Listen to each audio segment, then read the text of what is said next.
अस्सलाम वालेकुम रहमतुल्लाहि वबरकातुहू। दरस कुरान और हदीस आज का टॉपिक है गिरिया व बका। अल्लाह सुब्हानहू व तआला के खौफ, गुनाहों पर मज़ामत, शुक्र नेमत और बारी ताला की अजमत का इस्तेहज़ार करते हुए रोना ईमान की दलील है। अल्लाह सुब्हानहू व तआला से डरने वाले सच्चे मोमिन की आंखों से बहने वाले आंसू गुनाहों की नजासत को धोकर साफ कर देते हैं। बातिन की प्यासी जमीन सैराब हो जाती है, उसके अंदर मार्फत और यकीन की सरसब्ज खेती लहलहाने लगती है। दिल को सुकून मिलता है, जहन्नम की आग हराम हो जाती है और चंद आंसुओं से अल्लाह सुब्हानहू व तआला का वो कुर्ब नसीब होता है जो सैकड़ों नवाफिल से भी नसीब नहीं होता। अल्लाह सुब्हानहू व तआला ने कुरान करीम में ऐसे लोगों का तज़किरा फरमाया है जिनकी आंखों से मारिफत हक, खौफ खुदा और कलाम इलाही की अजमत की वजह से आंसू छलक पड़ते हैं। सूरत अल-इसरा में उन अहल अमल का जिक्र है जो कुरानी आयात सुनकर रो रहते हैं, वे सजदे में गिर पड़ते हैं। इरशाद बारी ताला है, आप कह दीजिए कि आप इस पर ईमान लाओ या ना लाओ।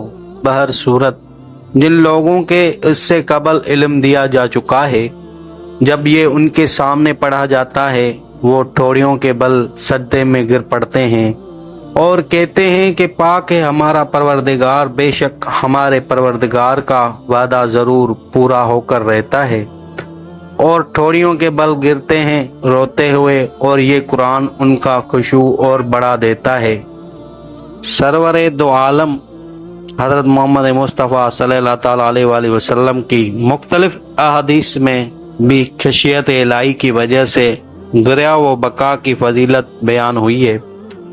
हज़रत इब्ने अब्बास रज़ियल्लाहु तआला अन्हु से रवायत है कि नबी करीम सल्लल्लाहु अलैहि वसल्लम को ये फरमाते हुए सुना कि दो आँखों को आग नहीं छू सकेगी, एक वो आँख जो अल्लाह सुब्हानहू व तआला के खौफ से रोती है और दूसरी वो आँख जो अल्लाह सुब्हानहू व तआला की रज़ा के लिए पहरा देते हुए रात को बेदार रहती है।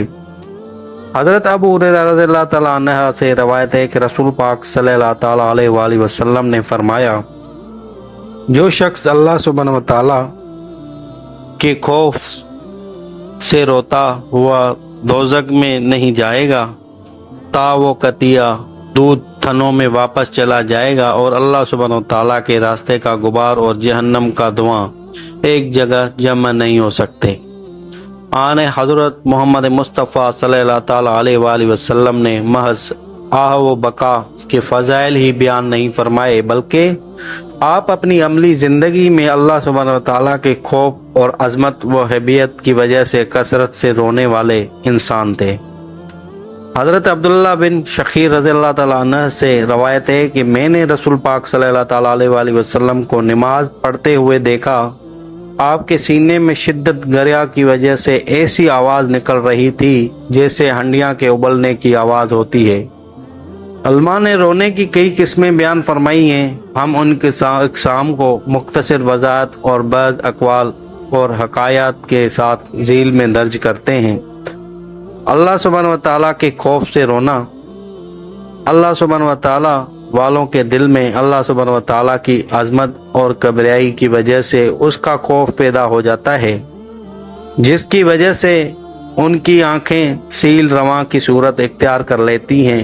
उन्हें अपने छोटे छोटे गुनाह पहाड़ों की तरह दिखाई देते हैं और अपनी इबादत व रियाजत इंतहाई कलील महसूस होती है।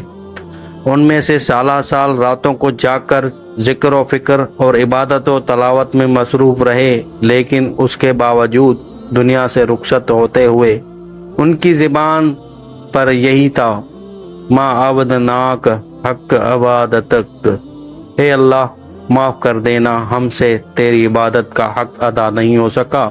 ये लोग अपना सब कुछ अल्लाह सुब्हानहू व तआला की राह पर लुटा देते हैं, फिर भी उस खौफ से रोते रहते हैं कि पता नहीं अल्लाह सुब्हानहू व तआला की बारगाह में ये कबूल भी हुआ या नहीं।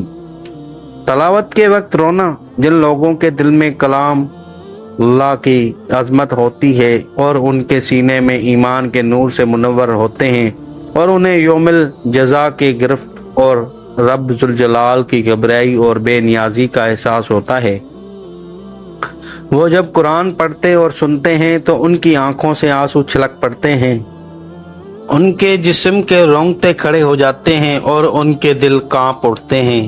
خود سید المعصومین صلی اللہ علیہ وآلہ وسلم کا بھی تلاوت کے وقت یہی حال ہوتا تھا، اور یہی نقشہ ہمیں صحابہ رضی اللہ تعالیٰ عنہم کی زندگی میں دکھائی دیتا ہے۔ صحیح بخاری کی ایک طویل روایت میں ہے کہ حضرت ابو بکر صدیق رضی اللہ تعالیٰ عنہ جب تلاوت فرماتے تو آپ کو اپنی آنکھوں پر قابو نہ رہتا۔ مشرکین کی عورتیں اور بچے آپ کے ارد گرد جمع ہو جاتے اور آپ کی تلاوت سمعوز ہوتے۔ اس بات نے مشرکین قریش کے سرداروں کو فکر اور تشویش میں مبتلا کر دیا کہ کہیں یہ بھی سن کر مسلمان نہ ہو جائیں۔ کہاں تک لکھا جائے، اس حوالے سے صحابہ کرام رضی اللہ تعالیٰ عنہم کے واقعات بے شمار ہیں۔ حضرت امام غزالی رحمۃ اللہ علیہ نے لکھا ہے کہ تلاوت قرآن کے وقت صحابہ کرام رضی اللہ تعالیٰ عنہم کی عجیب حالت ہوتی تھی۔ ان میں بعض ایسے تھے جو جھومتے تھے، بعض ایسے تھے جو روتے تھے، بعض ایسے تھے جو بے ہوش ہو جاتے تھے، اور بعض ایسے تھے جو اسی بے ہوشی کی حالت میں انتقال فرما گئے۔ ہم ان ساری ہی کیفیات سے محروم ہیں، اس لیے کہ تلاوت کے وقت نہ تو ہمارے دل میں کلام اللہ کی عظمت کا احساس ہوتا ہے اور نہ ہی ہم غور تدبر کے ساتھ تلاوت کرتے اور سنتے ہیں۔ شکر کی وجہ سے رونا، اللہ سبحانہ و تعالی جب اپنے مخصوص بندوں کو کوئی دینی یا دنیاوی نعمت عطا فرماتا ہے تو ان کی آنکھوں سے بے اختیار آنسو نکل آتے ہیں۔ یہ آنسو اللہ سبحانہ و تعالیٰ کا شکر ادا کرنے کے لیے ہوتے ہیں۔ یہ لوگ اللہ سبحانہ و تعالیٰ کی ہر عطا کو بلا استحقاق سمجھتے ہیں۔ ان کا دل کہتا ہے کہ ہم تو اپنے گناہوں کی وجہ سے سزا کے قابل تھے، مگر اس غفور و رحیم نے سزا کی بجائے محض اپنے لطف و کرم کی وجہ سے نعمت عطا فرما دی۔ یاد ہوگا ایک بار سید عائشہ صدیقہ رضی اللہ تعالیٰ عنہا نے جناب نبی کریم صلی اللہ تعالیٰ علیہ وآلہ وسلم کی عبادت اور کثرت کریا کو دیکھ کر عرض کیا تھا کہ آپ کے اگلے پچھلے گناہ اللہ سبحانہ و تعالیٰ نے معاف کر دیے تھے، پھر آپ اس قدر کیوں روتے ہیں؟ تو آپ نے جواب میں ارشاد فرمایا، افلا اکون عبد شکورا، کیا میں اللہ سبحانہ و تعالیٰ کا شکر گزار بندہ نہ بنوں؟ کہا جاتا ہے ایک بزرگ کہیں جا رہے تھے، راستے میں ایک پتھر کو انہوں نے روتے ہوئے دیکھا۔ رونے کا سبب پوچھا تو اس نے کہا کہ میں نے ایک شخص کو قرآن کی یہ آیت پڑھتے ہوئے سنا ہے، وقودھا الناس والحجارۃ، جہنم کا ایندھن انسان اور پتھر ہوں گے۔ جب سے میں نے یہ سنا ہے کہ تم سے جہنم کے خوف سے رو رہا ہوں۔ اس بزرگ نے اللہ سبحانہ وتعالیٰ سے دعا مانگی کہ اے باری تعالیٰ، اس پتھر کو جہنم کا ایندھن نہ بنانا۔ ان کی دعا قبول ہوئی۔ وہ بزرگ آگے چلے گئے۔ کچھ دنوں کے بعد واپسی میں اسی راستے سے گزرے تو دیکھا کہ وہ پتھر پھر رو رہا ہے۔ بزرگ نے پوچھا کہ اب کیوں رو رہے ہو؟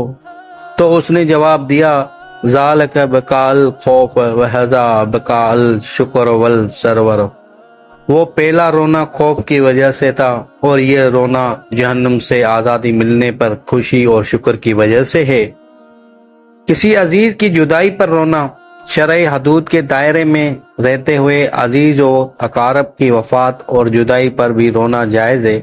آن حضرت محمد مصطفیٰ صلی اللہ تعالیٰ علیہ وآلہ وسلم اپنے صاحبزادے حضرت ابراہیم رضی اللہ تعالیٰ عنہ کی وفات پر رو پڑے۔ حضرت عبد الرحمن بن عوف رضی اللہ تعالیٰ عنہ نے اس پر تعجب فرمایا تو آپ صلی اللہ تعالیٰ علیہ وآلہ وسلم نے فرمایا، اے ابن عوف، یہ رحمت ہے۔ پھر فرمایا، ان العین تدمع والقلب یحزن ولا نقول الا ما یرضی ربنا بفراق یا ابراہیم، آنکھ رو رہی ہے، دل غم زدہ ہے، مگر وہی بات کہیں گے جس سے ہمارا رب راضی ہو۔ اے ابراہیم علیہ السلام رضی اللہ تعالیٰ عنہ، ہم تیری جدائی پر بڑے غمگین ہیں۔